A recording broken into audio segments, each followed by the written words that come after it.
ladies and gentlemen, we have the smart diaper now. This is going to revolutionise the way that you parent. These days, everything is smart. What's wrong with smart? Nothing. Oink oink, Piggy says good job. But smarter. Smarter thinks big. Smarter helps destroy cancer with precision. Smarter 3D prints a bridge out of steel. Smarter makes the fastest faster. Smarter lets you binge watch without being watched. Smarter sees the future of medicine in deadly venom. Smarter sends school kids on field trips without leaving the classroom. Smarter uses big data, AI and 5G to fight climate change and feed future generations.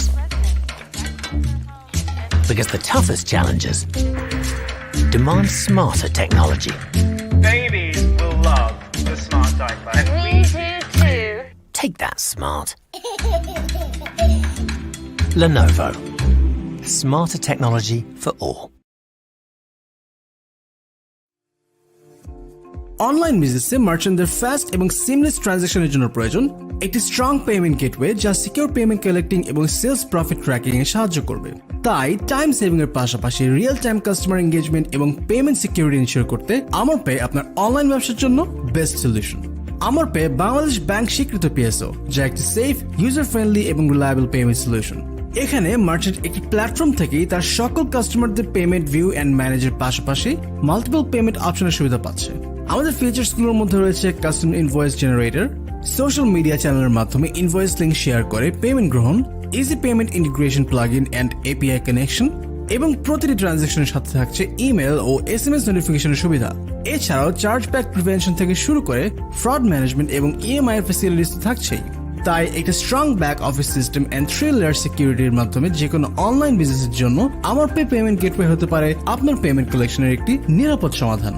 বিস্তারিত জানতে visit করুন www.amarpay.com।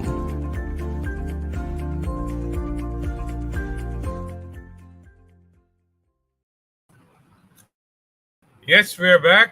We're back to the second day of Southeast Asian Startup Summit, part of association with Amarpay, the Washington University of Science and Technology, AVS, and Esther Medical. So this session is very much important for the startups. The topic is very interesting. Started up, now what? So I'm inviting the host speaker, Mr. Kawshik, all the way from US, to hand over the show. Hello, Mr. Kawshik, how are you? I'm doing great, Imran. Thanks for having me. Awesome. We are looking forward to a great session. Already people are joining. Those who are watching, please share the live stream in Facebook and LinkedIn. We have special gifts for you, those who are sharing the link and making it available for the people, those who are looking for. So, Kawshik, over to you. Okay, I guess it's over to me. I'm not sure I can hear you, but hello and a very warm welcome and good morning to all our audience here in the US, and a very good evening to our viewers in Southeast Asia and all around the world who are tuned in and will be tuning in the later parts of the day. I'm your host for this segment, Kawshik Sarkar. I'm a tech millennial that loves coffee and cloud, and I'm currently working as a solutions architect for Amazon Web Services for a little over 2 years now, and I've been in the tech consulting space for the last 14. And today we are here to discuss a topic that I feel very passionately about. It's about growth mentality, scaling, and accelerating your startup and taking it to the next frontier. Now, data suggests that only 10% of startups are able to effectively scale their business.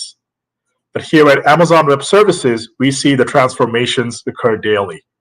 Whether it's Netflix, Airbnb, Robinhood, Lyft, these are journeys and global brands that were born on AWS and continue to expand around the world and touch lives. And these stories have given us a tremendous wealth of tribal wisdom that we're excited to share. And joining me in that effort is our expert panel of Amazonians and subject matter experts who will be sharing their nuggets on their journey on AWS. We also have a special guest who is unable to connect. He is in Morocco and is having some internet difficulties. But this is an exciting startup, and we will be talking about their journey on AWS as well in a short while. But first, I would like to thank our organizer for the event, Inspiring Bangladesh, and the massive support system behind the Southeast Asia Startup Summit, Ministry of ICT Bangladesh, New Delhi Chamber of Commerce, and our event sponsors. So first, let me call upon our host, Imran, who is also an engineer by profession and a blockchain fintech consultant, and the founder of Inspiring Bangladesh. Imran, why don't you share with our audience your journey and experience and set the stage for us? Absolutely. First of all, I'd like to thank everyone, those who are joining and those who will watch it later. The first ever Southeast Asian Startup Summit. The whole idea is to connect the startup ecosystem with our VCs and connect our innovations with the potential stakeholders. So that's the reason we have scheduled this particular summit, designing into different sectors, 10 sessions, specialized 10 sessions. And I believe from this 10 sessions, our young entrepreneurs or innovators can get some support. At the same time, the linkage. The whole idea is to create the linkage between the industry and academia, at the same time, the support people. So yeah, this is what it is. And Inspiring Bangladesh is country's first social fintech network. And we are currently the champion of National ICT Award in fintech sector. And at the same time, we're the champion in OIC Youth Capital Champion, based on creating the financial inclusion through social network. So this is something new that we are planning to implement. Right now, we are live with 370,000 users in our platform. So we are looking forward to connect more people. The target market is 160 million people living home and abroad, all the Bangladeshi people. So yeah, this is what all about Inspiring Bangladesh. Now I want to know more about our Amazonians, those who are waiting, and our audience are also waiting to know more about their journey. Yes. Thank you, Imran, for that wonderful intro. And it's great to learn about all the great things you're doing with Inspiring Bangladesh. Wish you all the best. Right. I'm now going to turn it over to our distinguished guests and colleagues to introduce themselves and talk a little bit about their experience with the audience. Yes. We can So start with Anna. Yeah, we can start with Anna. Should we start one by one? Yeah, we can do that. Yes. So here is all the speakers, from our stream. So here we go. So those who are watching, please share the live so that you can know more about the sessions with your friends and families. So here we go. Thank you so much. Hi, everyone. I'm Anna Perez. I'm a principal account manager at AWS, covering small to medium-sized businesses in the DC metro area. I am Brooklyn-based, and I've been at AWS for over 2 years. And my background has been mostly working for small businesses and startups. So honored to be here to chat with this esteemed panel. All right. And hello, good evening and good morning. My name is Guy Savoie, and I've been with AWS for just about 2 years. I am a solutions architect manager for small and medium companies, including startups. I live in the United States in the sunny part of the country in Florida. A little bit of background. I've been building technology solutions my entire career, and I'm extra excited to be here. I was in the startup space. I ran a technology startup for 10 years and was able to scale my startup 35% year over year at that time. So I'm really happy to be joining the Southeast Asia Startup Summit today and be with everyone. Thank you. Awesome. I can go next to everyone. My name is Kumar Karra. I'm a field solutions architect here at Amazon Web Services. So I help customers kind of guide them as a strategic advisor as they go along their cloud journey. I've been with AWS for about 2.5 years, working with large enterprises in the public sector that have very stringent security and regulatory requirements, all the way down to my current role, where I work with small and medium businesses, who have to be nimble and fast. and move quickly. So, previously, prior to AWS, I was an application architect and software developer, leading projects in cloud, IoT, and machine learning. And, I really enjoy helping our customers accelerate their business growth by, using the power of the cloud to kind of handle their undifferentiated lifting and, so that they can focus on what they do best, which is to deliver value to their customers. So very happy to be here today. I'll go next. My name is Matt Bynum. I'm a leader in the Solutions Architect organization here at AWS. I've been here for 8 months, but I've been working in technology for the last 22 years. And in that time, the majority of that has been spent in the consulting space. And I've consulted with companies of all sizes, startups, small to medium businesses, Fortune 500 companies. I'm really grateful for the opportunity to speak here today. Hey everyone, I'm Susan Velasco. I'm calling in from Washington, D.C. I'm currently working at Amazon Web Services, leading the startup experience and innovation team for AWS. Like a lot of you who are attending, I'm also a former founder. So I built and launched a e-commerce company. And I have about 20 plus years experience in product management and product strategy, including taking new products 0 to 1, launching them, as well as working in product strategy and innovation for startup companies as well as large technology companies. So very excited to be here and excited to talk with everyone.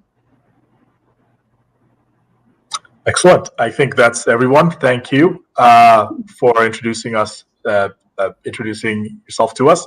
I want to kick it off by also regretting the fact that one of our panelists who couldn't be here, CTO of Salam app, Amin Osman, I have his permission to share a little bit about a startup journey on AWS, one of my customers, who has started to solve love on AWS, right? So their product is designed around solving love for the Muslim faith and within the cultural boundaries of the Muslim faith. It's available in most countries around the world and has a pretty large customer base in South Asia, actually.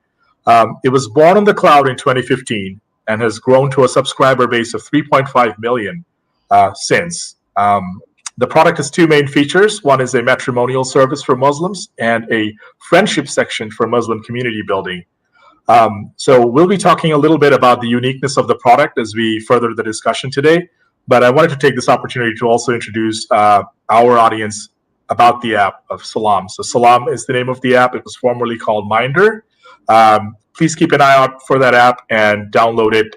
It's available in your region, and we will be talking about some of their product journeys and some of the challenges that they had to face as we move on in our discussion today. So I wanted to kick it off with some higher level topics and agenda, right? So Guy, you formerly personally transformed major startups and are now in charge of transforming the business at scale as a leader in Amazon for small, medium businesses. Well, what did you learn that still continues to be helpful today? Yeah, so there's so many lessons. There really are. And I'll share two. So the first lesson, which applies no matter where you are and no matter what scale, is really being sure that the offerings, the services or the products that you are offering actually solve a problem and that others want to pay for your solution. And it sounds simple, but many startups actually stall in that they can't achieve scale because the founders were convinced, because they had some early adoption, that they're on the right path. And they see a little bit of revenue and then it stalls, but long-term, the market just isn't interested in being honest about that. So I'll give you an example with that, which is when I decided to start my own company, I was working for a small company that was putting out a database on insurance products. So life insurance, disability insurance products for research. And it just did not sell well. But I saw the roots of it solving a different problem, which is in sales scenarios where insurance agents sell these products, they need support how to sell these products. So I partnered with an insurance expert, put together sales plays, and then did some quick market analysis, saw that there was an opportunity, and I purchased the original product for my original company. And by seeing that solution, by doing the analysis, when I started my company, in the first year, actually achieved 10x revenue growth in the first year and then sustained 35% year over year. The second lesson I'll share with you is that, and it's related to it, which is you have to know when to pivot. So not every product has a forever life cycle. There were changes due to digitalization in the insurance industry where individuals could get effectively the same information from their own insurance companies, and the market dwindled quickly. And instead of paying attention to the signals, I was paying attention to cost optimization, customer retention, rather than larger market trends. And within a year, the market really collapsed for the product. So lessons taking away are really about making sure that you are building valuable products and continually sampling into the market that it is still valuable, or should you diversify? Excellent. Thank you for sharing that. That's pivoting is important for business and being keeping up with trends as we move on and as we evolve our products. Next, I'm going to turn to Matt, who's running a high performance mid-market team here at AWS. What are some day-to-day concerns you see for your customers today, Matt? Yeah, so I'd say I have three. The first is being deliberate about building culture. You're always building culture, like that never stops, right? But if you wait until you're 50 employees in, 100 employees in, you're gonna have a little bit harder of a lift in trying to steer that culture in the right direction. The second would be not letting off the gas with innovation, but balancing that and not getting carried away by ideas that never become real. You still have to make money, so you can't just be a company full of ideas. And then the third is building a really rock solid value prop to use in selling products or services, knowing exactly what your customer needs are, and having that very clearly articulated. Perfect. Those are the nuggets. We'll take that. And I wanna turn to Anna, who's been in the startup scale space earlier and now in scaling, and you're seeing a lot of trends and you're seeing a lot of change in customer behavior, and you have the closest views when it comes to these issues of scaling. So what are some of your observations, Anna? Yeah, I'd say, most startups won't have the traditional technical debt and, legacy code or locked in licensing from running on-prem. But as companies scale from 10 people to 50 to 200, there's a debt that can accrue of a different kind. And it might be code that was hard coded for one vertical, and now you're trying to scale into multiple verticals, or you architected something in a certain way that might inhibit innovation in the future, or you might need to pivot to, Matt and Guy's earlier points and find that there might be a gap in skill set. So, you have this backlog that grows, and with feature requests, and you just have to have a mechanism to be able to prioritize it. Or you might just find yourself in what we call analysis paralysis. So it's like, okay, you're piloting this plane, it's in the air, and you're simultaneously trying to replace a wing.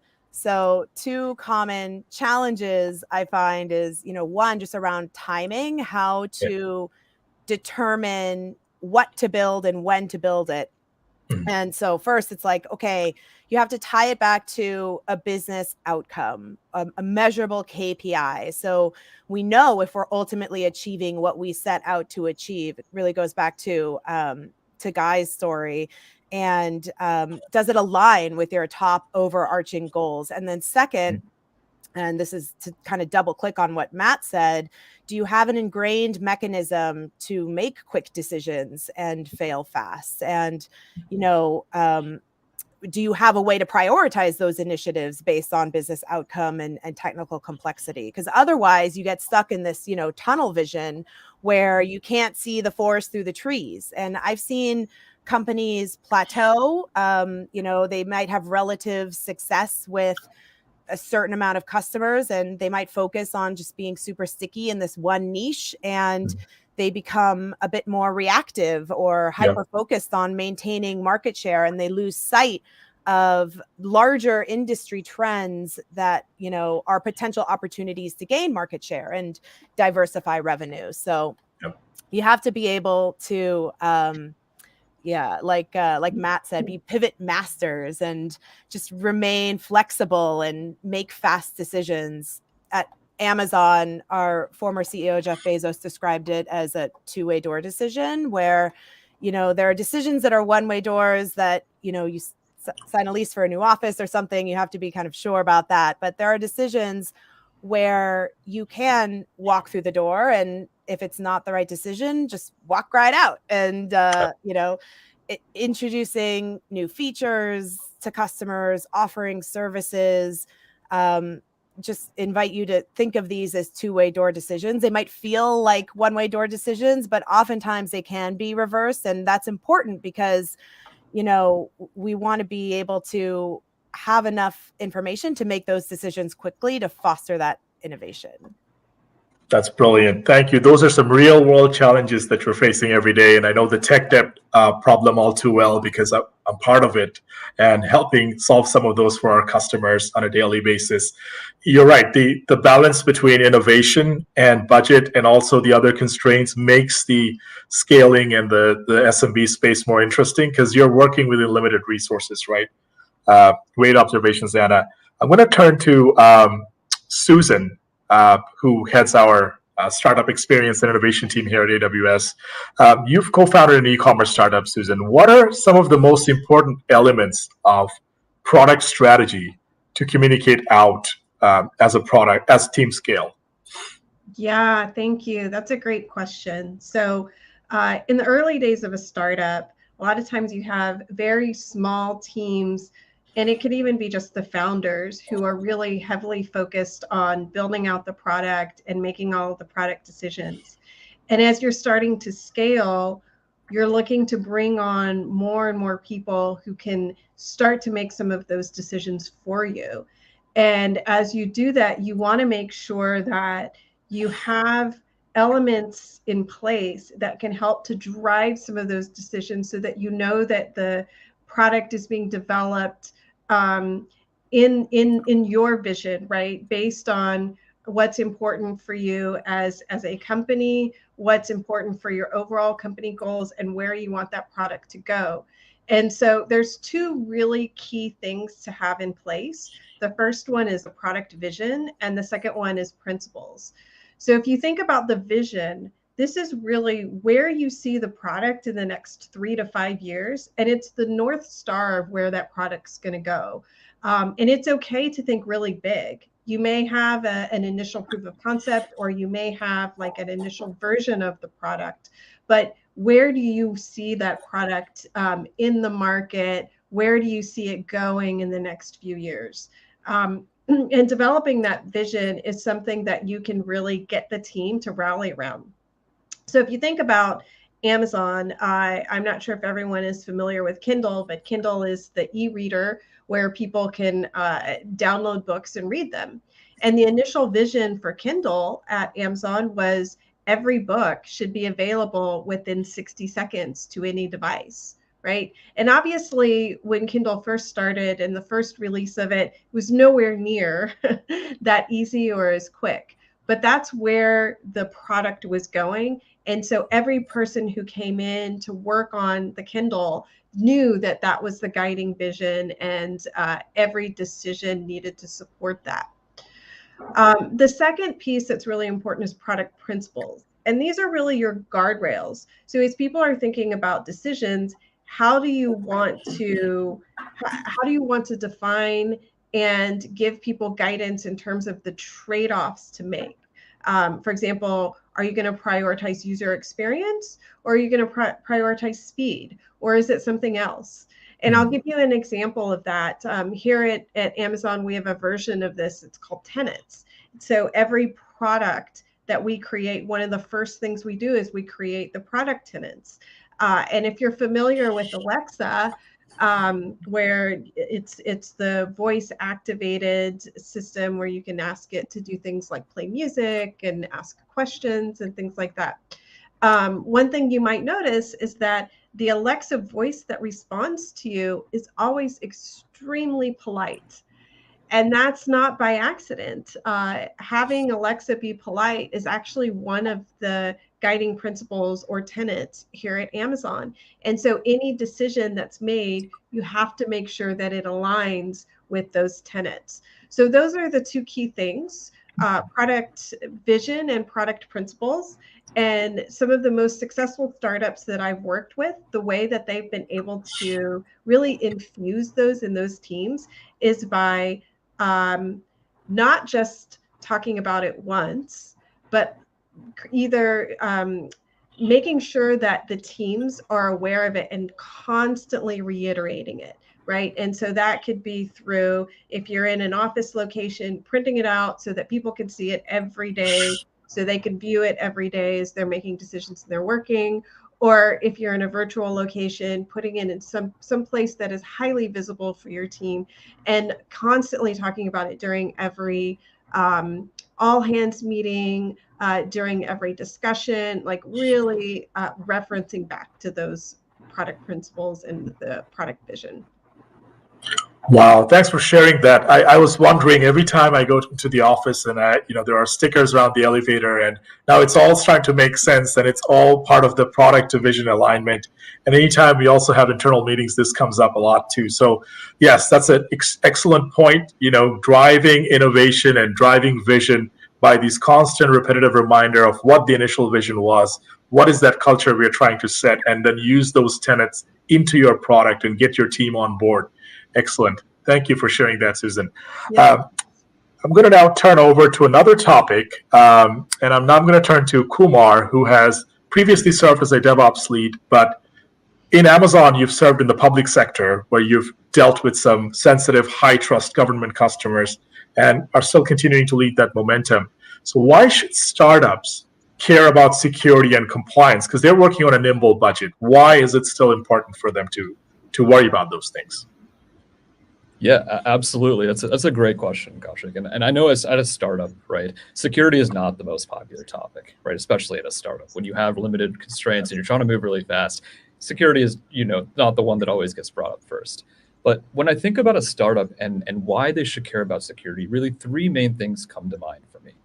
The first one, and I'm going to paraphrase Warren Buffett here, but he once said it takes 20 years to build a reputation and 5 minutes to destroy it.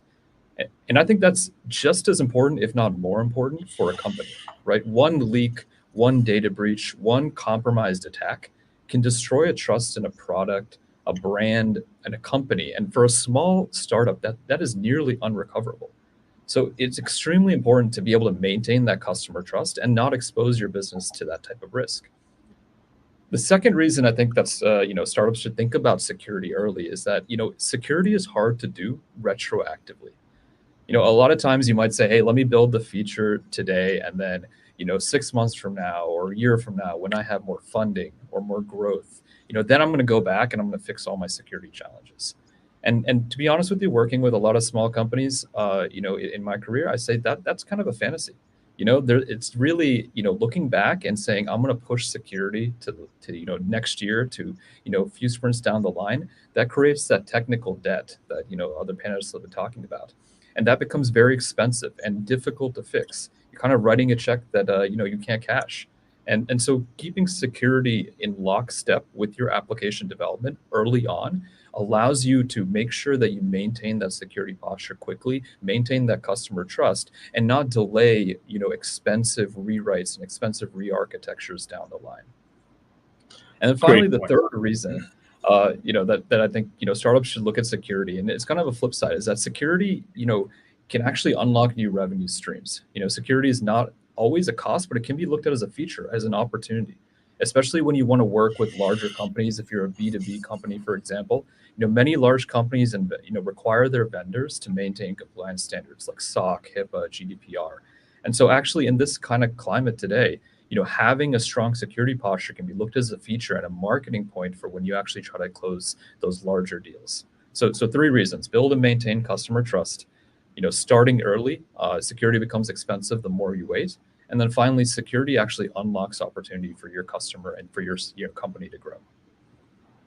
Great points, Kumar. Thank you. And I love that quote from Warren Buffett and the 5 minute to lose your reputation. Those are really good reminders early on for startups as they're scaling their business. Do not compromise on security. Do not underestimate the power of it, and plan ahead, measure thrice, cut once.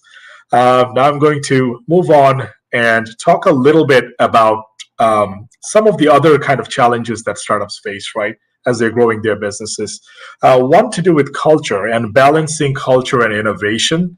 And this is when I'm going to turn to Matt, who is our culture guru here and a culture keeper at AWS. Talk to us a little bit about how businesses can use culture to balance being innovative and also keep the lights on. Yeah. So I mentioned earlier about being deliberate about building your culture. There's a study from about 20 years ago from two Stanford researchers, James Barron and Michael Hannon. They published research from a study that they did with a multitude of Silicon Valley startups, and they were trying to figure out what's an organizational blueprint that worked out for these Silicon Valley startups. And they found 5 types of blueprint type cultures. There's the star culture. And this is the type of culture where you recruit the most talented people in the industry and you give them a truckload of cash and they come work for you and they do amazing things. And then there's the autocratic culture. And this is the type of culture where you've got one dominant, really powerful leader who sets all the rules and the guidelines, and they're making all the decisions. And then you've got the bureaucratic culture. So this is the third type. This type of culture, I'm sure we have all been part of bureaucratic organizations. This is a type where middle management kind of controls everything. And they set guidelines and policies and procedures, and they're generally pretty risk adverse. The fourth is an engineering culture. So this culture is typically just very technically minded. It's all about the work. It's all about the technology and building things. And the last is commitment culture. And this culture focuses on relationships. Usually, a lot of high EQ, emotional intelligence going on with the organization and the employees, and everybody works as a team. So Kawshik, what do you think was, like, if you want to maximize your chance of success, which one of those do you think it would be? I would think all of them to an extent. I don't like the autocratic one, but yes, I do like the very last one you did mention. That I think is the commitment culture, focusing on harnessing relationships. That is my favorite. That's exactly the one. The top 2 types of culture. Commitment was at the top, and followed by star culture.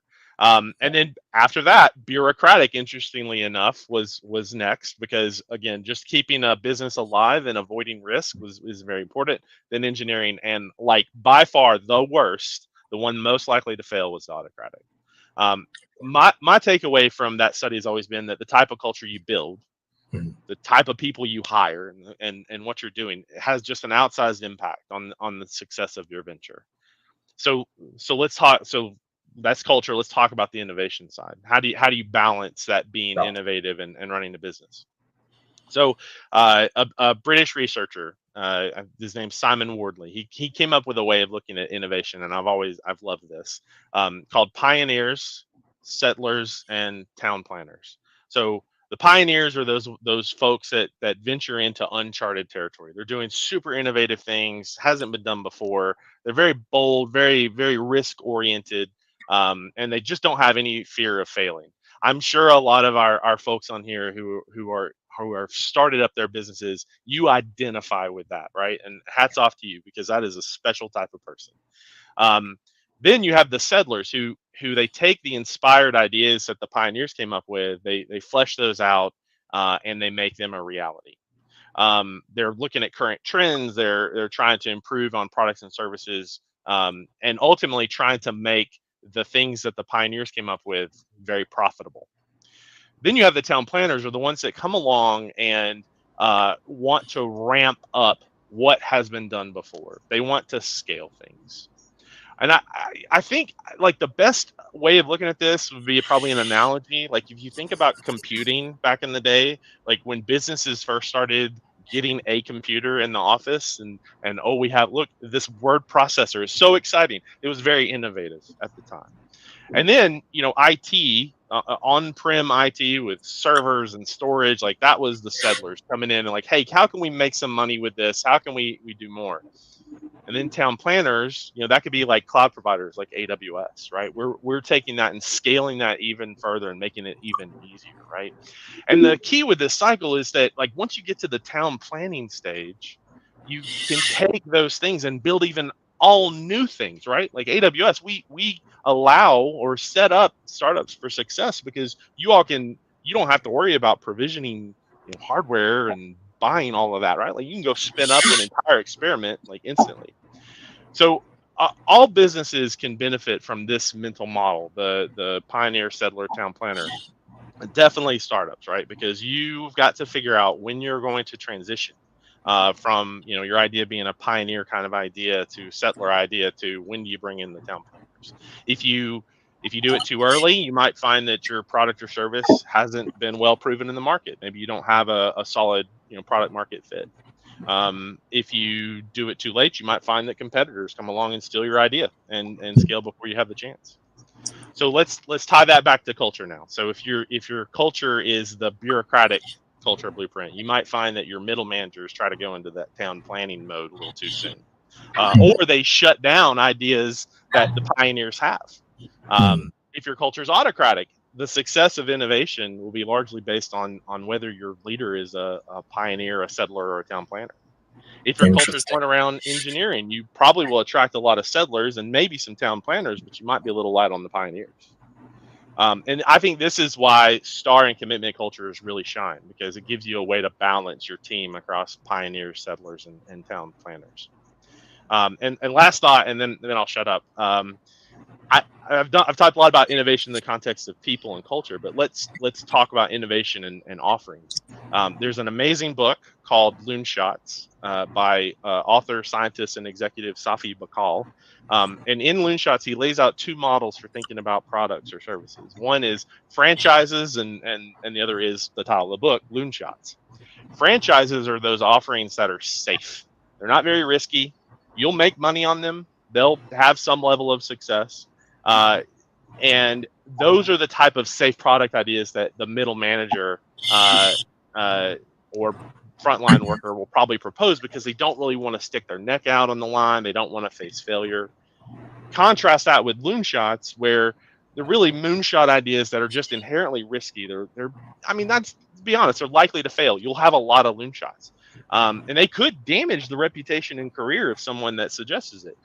So what do you think a normal human being's going to be more inclined to gravitate toward? Yeah, for the franchise offer, the safer option. There's a risk in the longevity of the business if you don't take a balanced approach to having taking risks with your products and services, but you've also got to make money, right? So you've got to still have the franchises, and over rotating into either one, it's risky for the business. Amazing. Those are great observations, Matt, and thanks for sharing all the book references as well. I mean, something for us to read up on.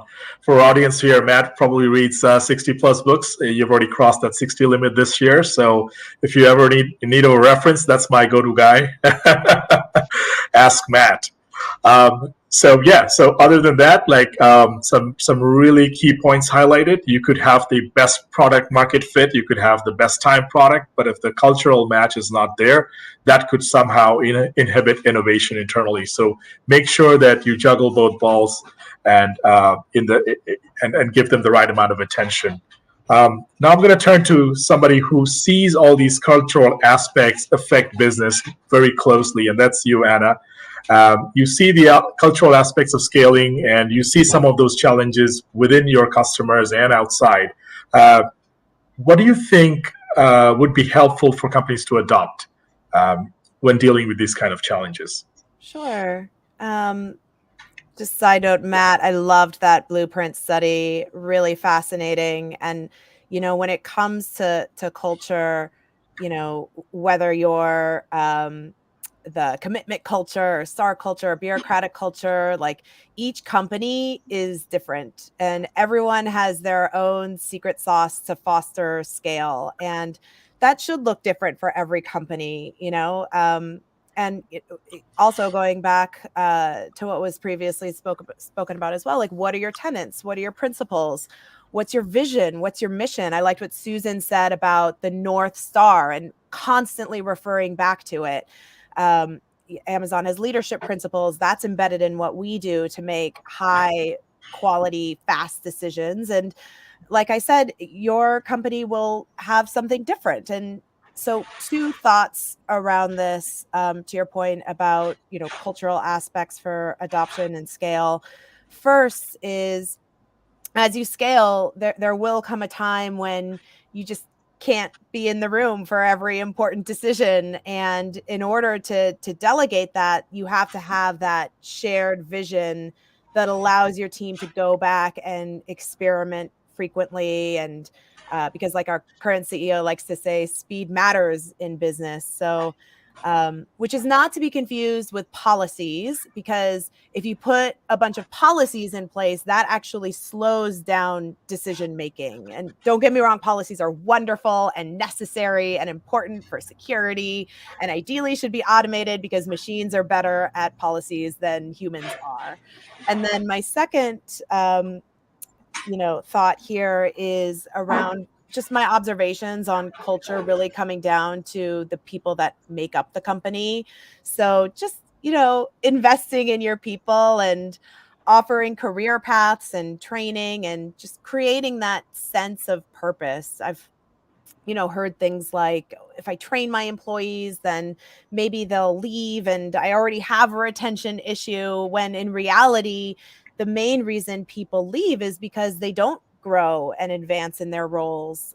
So in effect, investing in training and giving them that North Star will lead to higher retention overall. Excellent point, Anna. I know I can't code books as well as Matt can, but a lot of research has been done in this area where they tried to offer a lot of remuneration to employees to keep them motivated, but they still ended up leaving companies, and the reason behind it was the fact that they lacked purpose.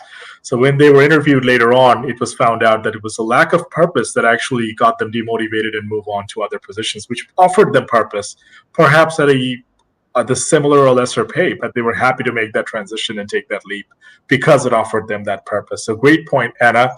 The other thing that comes to mind when we talk about scaling is hiring, right? And as you keep hiring and make those difficult hiring decisions, it becomes very challenging to propagate that North Star, to propagate that culture, right? Because your team's growing. Now you have to align this massive force into one vision. So I want to turn to Guy, who is actually doing a lot of this as a manager. And even as a solutions architect, you were part of a team that was hiring aggressively. So how important is hiring decisions, and how do we propagate culture? Yeah, so honestly, and I've learned this both at Amazon, but learned it throughout my career, that hiring for team fit, and team fit is more than just someone who gets along. Teams that just get along tend to not take risks. They tend to see things the same way. So teams that can find ways to bring good ideas to the table and let those ideas kind of battle it out in a very productive kind of way. There's a paradigm that I have, which is when we're building teams, we want to look at the basic math functions. So we have addition, subtraction, multiplication, and division. When we're hiring people, many people we hire tend to be additive, right? We know that we add this person to the team, they will add this amount of benefit, right, to our customers. Some people who you bring in are multipliers. And these are people, it could be because they help to cement the culture. It could be people who bring innovative ideas, people who teach others how to take safe risks, but they multiply everyone. Then there are those, and for a short time, it's okay to have subtractive. So when a new employee hires in, they're subtractive. They take time away from the team. They're not delivering, but you set a clear path to go from subtractive to at least additive. And then leadership and the team have to be honest enough if someone is divisive. So it is lowering the output, the morale, the retention of everyone, and paying attention to those signals, but being very humane about it. So there are individuals who are not even aware that how they're behaving is divisive, and probing in safe ways. Hey, how are you feeling? Hey, that seems like it's getting you down. Those kinds of things to really get to, is this a temporary problem based on other conditions, or is it a longer term issue? But I highly suggest that basic paradigm really helps you to understand how to move a team forward and build a team that really wants to work together and amplify each other. Beautifully said. Thank you, Guy. Those were very relevant, and those are some of the issues that we face, but we don't know how to categorize them or talk about them or address them appropriately. But just having those buckets and kind of being able to identify those signals, and also not to use those signals to kind of completely dismiss a certain type, but work with them and ask those meaningful questions to get them to actually work on those areas of improvement. Very valuable, very valuable. Thank you. I want to now progress the conversation towards the topic of products. And eventually it is a product that's going to drive the innovation in the company, and it's a product that we take to the market, right? And so, again, I know you've talked about it a little bit, Susan, the importance of product vision and scaling your product, right? And prioritizing your product roadmap. What are some of those critical disciplines we need for a strong product team? Yeah, it's a great question. So as teams start to scale, you start to think about what are the different functionalities and skill sets that you need to make up your product team. So in addition to your product leadership, once you have your vision and your principles in place, the other things you're going to need are, there's three core. The first one's product management, the second one is design, and the third one is, of course, engineers or developers.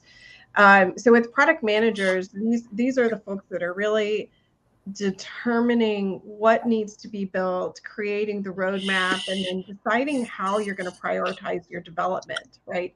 So you might have this big vision, but you need to take that vision and break it down into smaller iterations and smaller releases. And that's the role of the product manager, to figure out how you're going to break that out and leading the rest of the team to actually execute on that.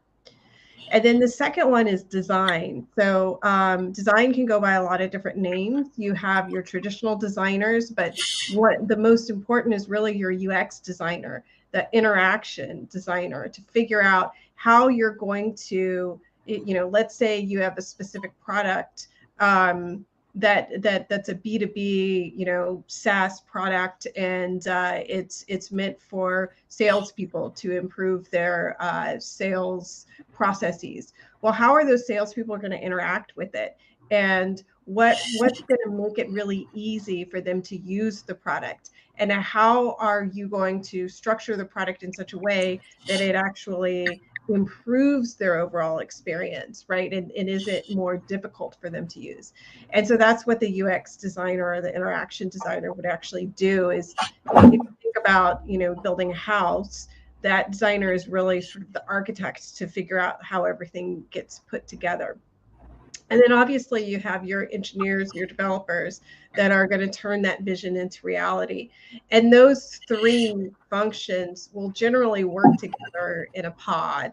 And as you start to build out and scale more and more, you might find that you need multiple pods, right? Because you have different people who are working on different aspects of your product. But each of those pods that are focused on their own aspect will need to have those three disciplines there. Great points. Thanks for sharing those, Susan. So three, it's not just three different roles, it's three thinking hats and three different perspectives. It's very important to make sure we segment those three perspectives, because they all have their own strengths and they should be allowed to kind of focus on their own areas of expertise. Very often when we look at a product team, we look at one person and we kind of rely on that one person to kind of lead the show in a small business setting. But it's important to know that we need all those three perspectives of execution, visioning, and also project management. So those are great points. I know, Guy, you've been in the product development. You've made a lot of contribution in your previous role as well in product development. how do you think we can create a product niche, and what are some of the ways to measure those success criteria? Yeah, so creating a product niche, right? It really ties back to the tenets, right? And understanding your product vision, and getting the signals on, is this something that the market wants, right? So you always need that feedback. I shared that as the last year of my startup, right, just couldn't come out of that revenue reduction, right? And I set out on a journey to find what is the best metrics that can help me focus on, am I getting the data to be able to get the signals early so that we can succeed?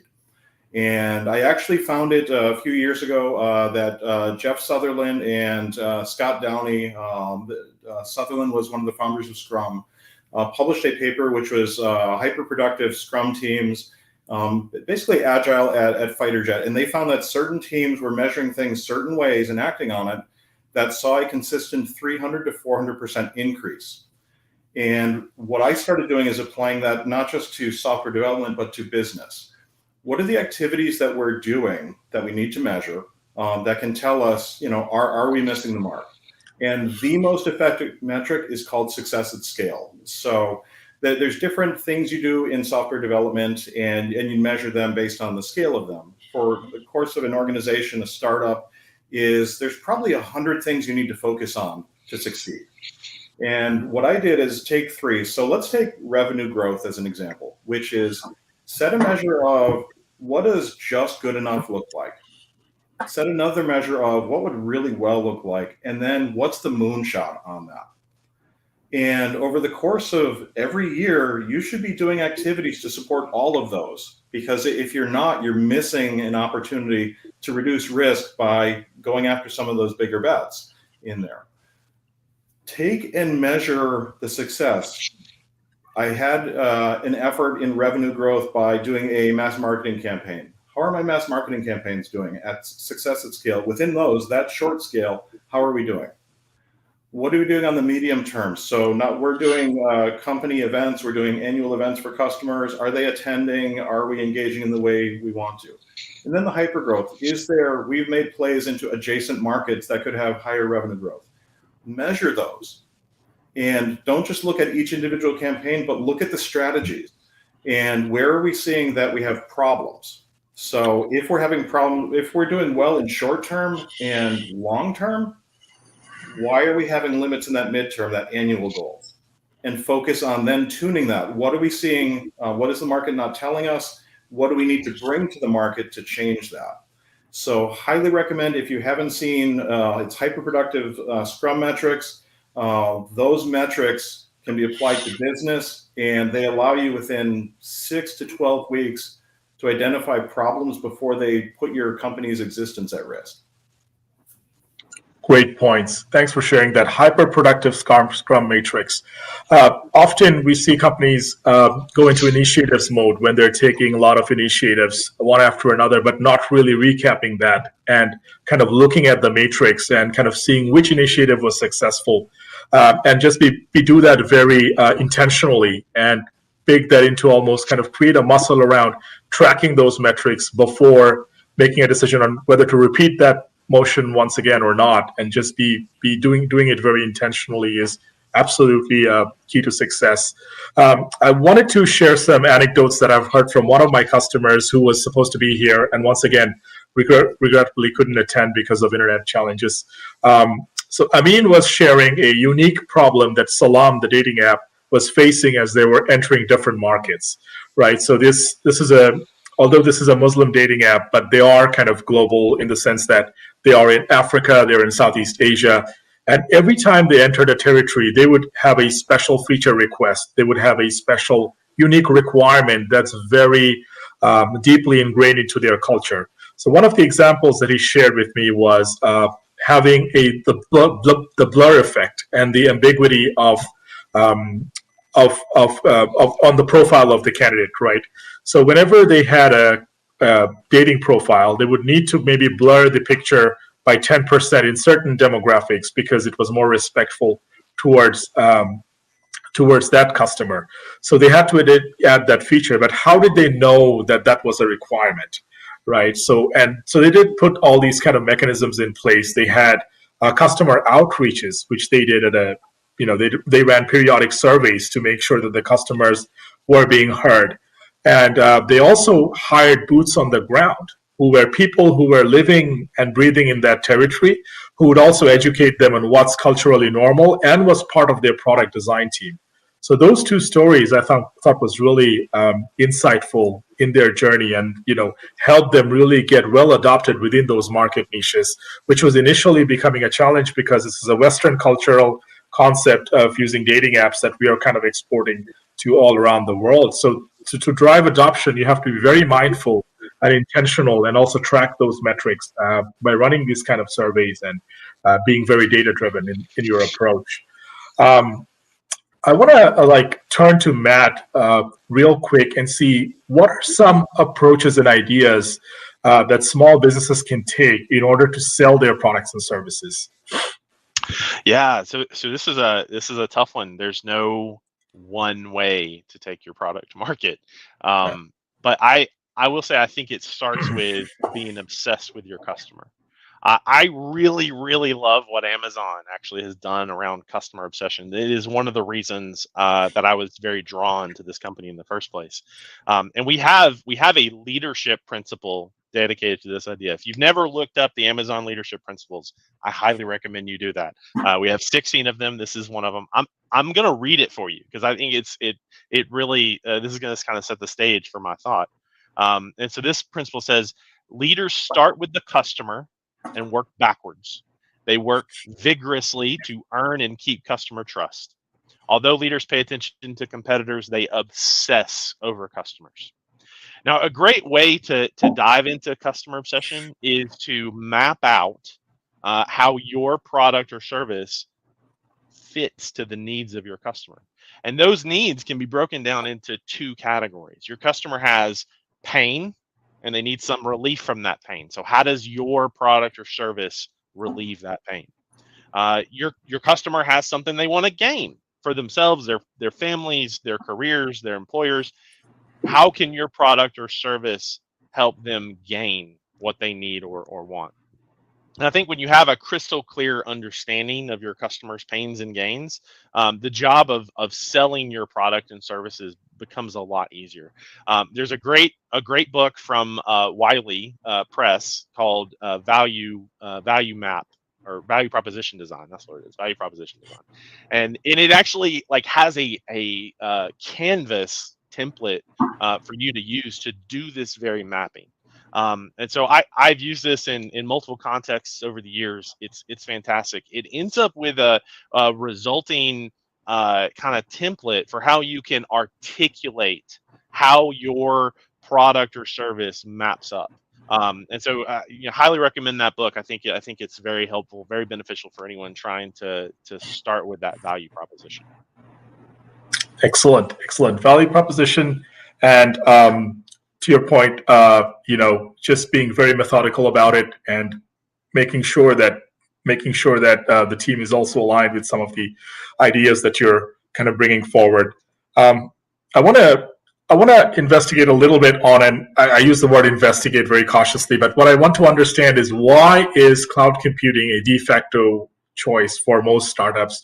Where does cloud computing come in all of this, right? And what benefits do startups see when they partner with a cloud computing vendor like AWS as they scale? So, Guy, I know you've seen a lot of these transformations, and a lot of them start on AWS and choose cloud as their preferred vendor.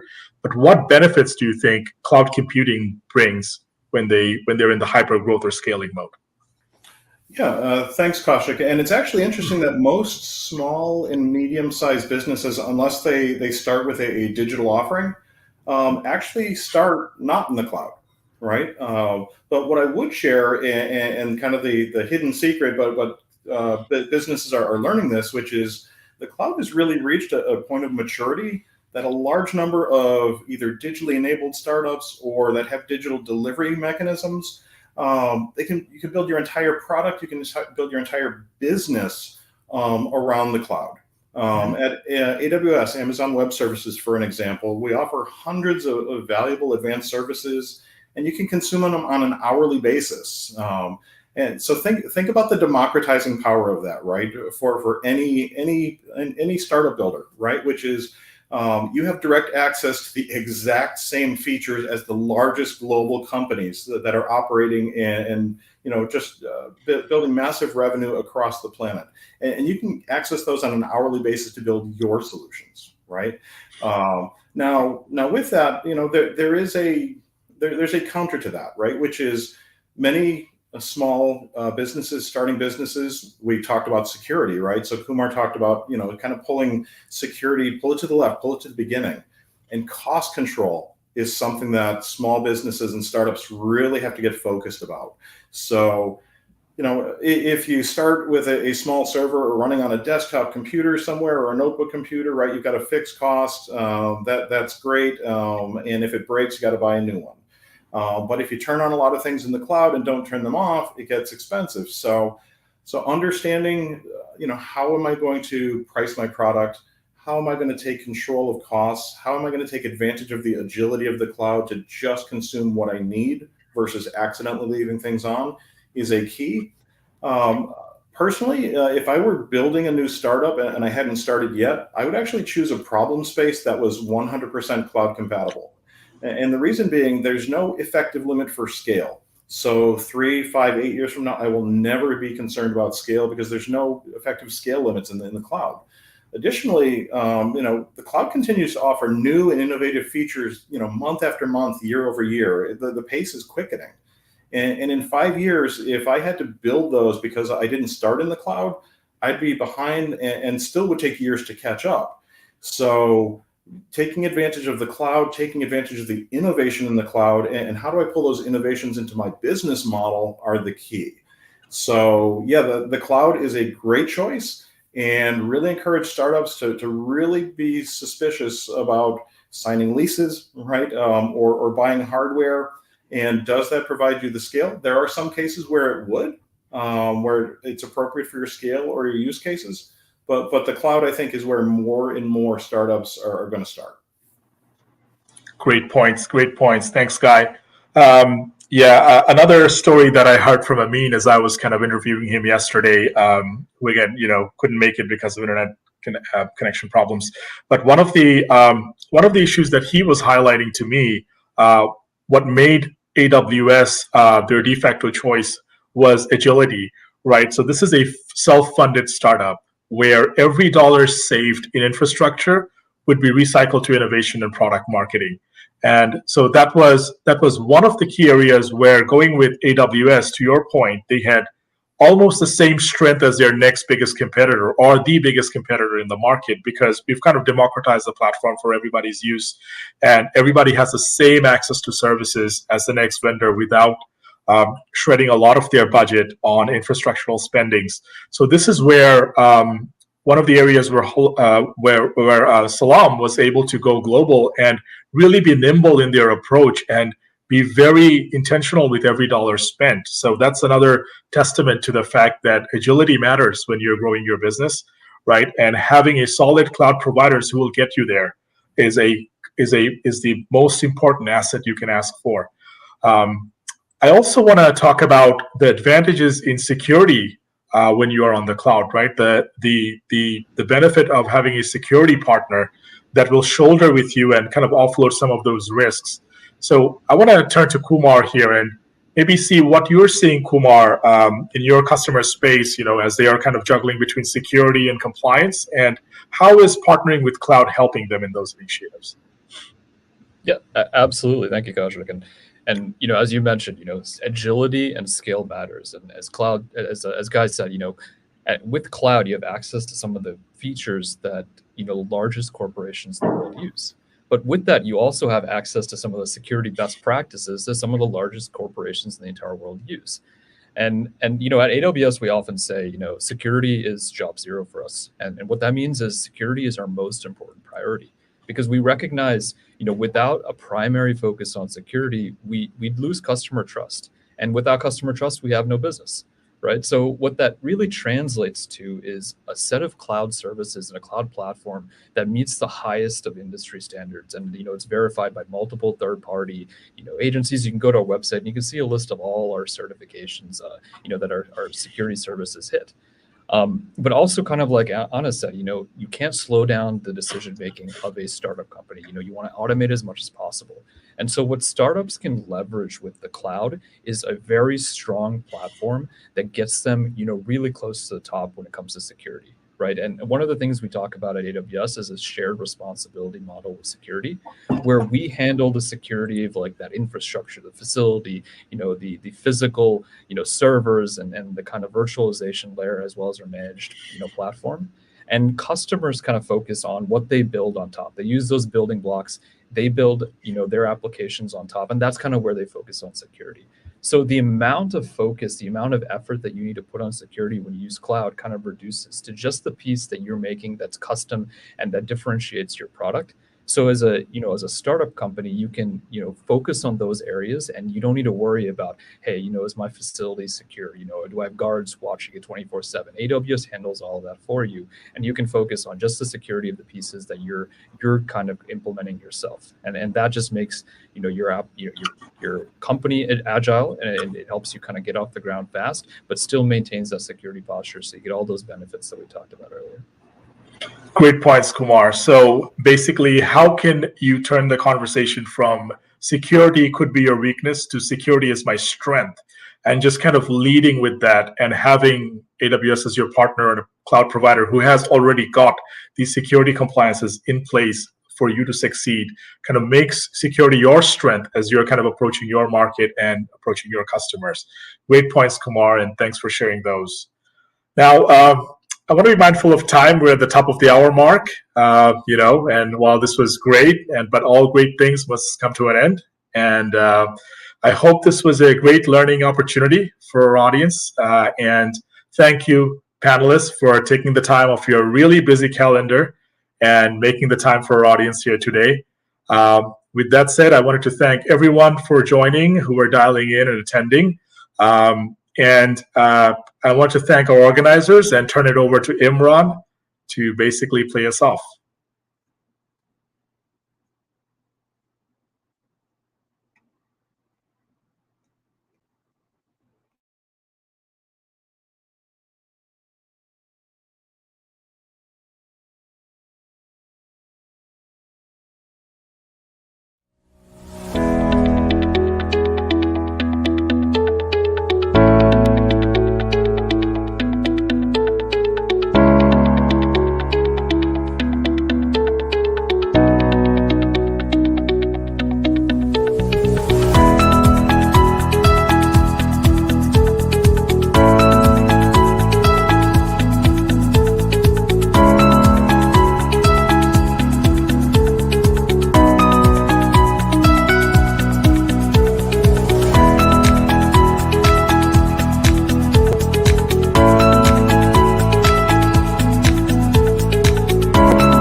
Washington University of Science and Technology, WUST, is a school of excellence that creates an ecosystem between industry and academia.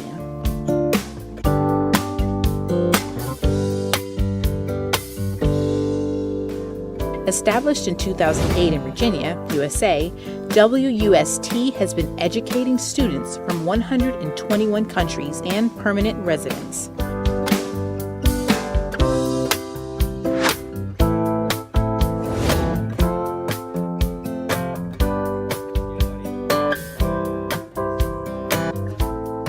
Since inception, our modus operandi has been AAA, accredited, accessible, and affordable. Students at WUST have been gaining the skills which are highly demanding in today's complex workforce.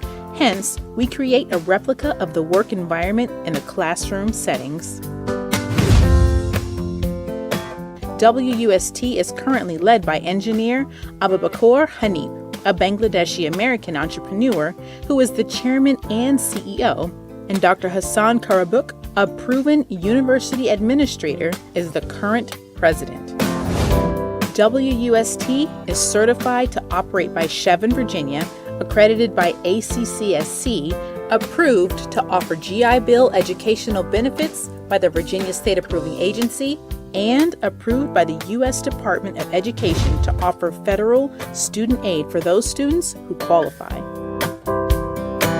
WUST's leadership includes faculty members who are scholar practitioners with 4 to 30 years of experience, making them excellent instructors. Dr. Mark L. Robinson, Professor Apostolos Eliopoulos, Dr. Shane Cho, Dr. Zafir Parim, Mrs. Farhana Hanif. With online, hybrid, and in-person learning options, our staff and faculty are fully committed to touching lives, one student at a time.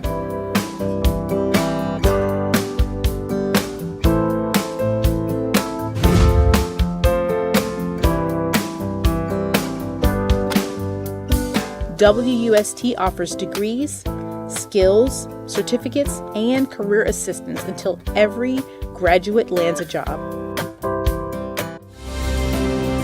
First, I would like to extend my deepest gratitude to all university admin, staff. We have learned a lot in terms of academics as well as from our friends who come from very different parts of the world. Oh my God, I am feeling like out of this world.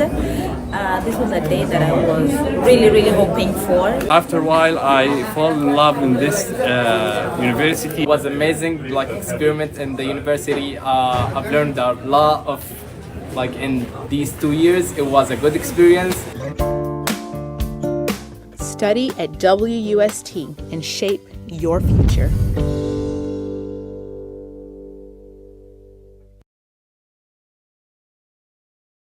Up next, ladies and gentlemen, we have the smart diaper. Now, this is going to revolutionise the way that you parent. The smart diaper. These days, everything is smart.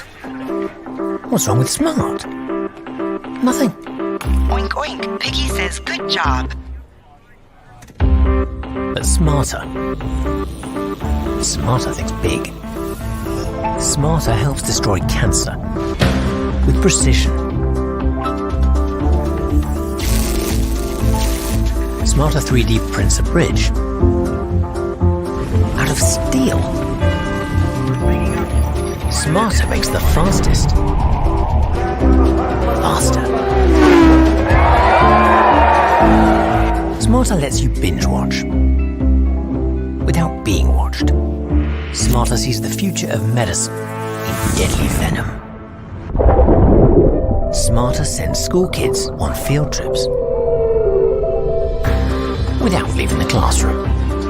Smarter uses big data, AI, and 5G to fight climate change